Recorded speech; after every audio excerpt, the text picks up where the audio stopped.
At this point, we should just really have a list of directors that are known in Hollywood's history that actually aren't hating on Marvel Studios. I think that list would consist of far less names. But yeah, let's talk about one of the biggest names in film history, Francis Ford Coppola, and how much he hates Marvel movies.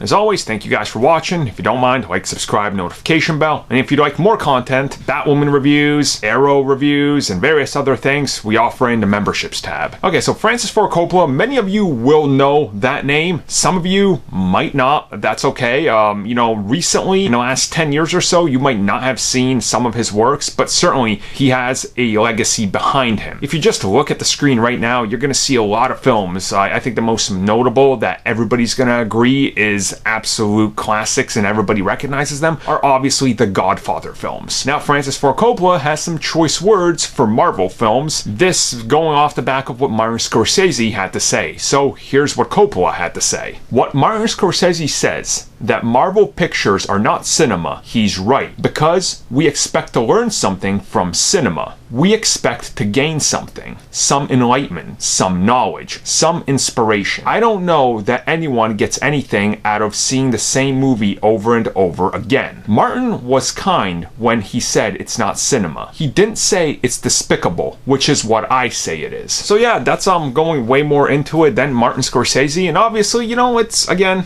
don't hate on him. It's his opinion. I happen to love many films that he's worked on.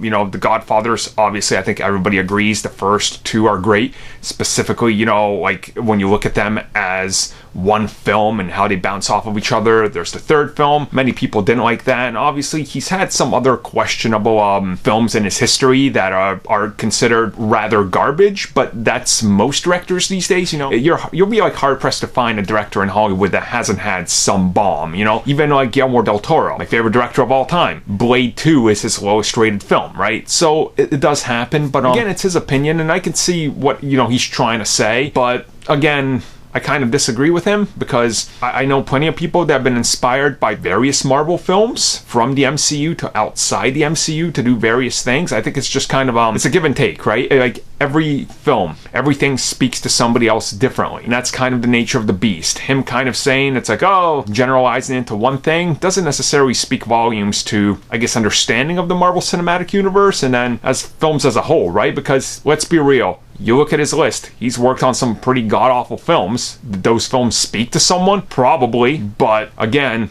it's not like he's made, every film he's ever made hasn't been great. So, I don't know. How do you guys feel about this, that Marvel films are despicable?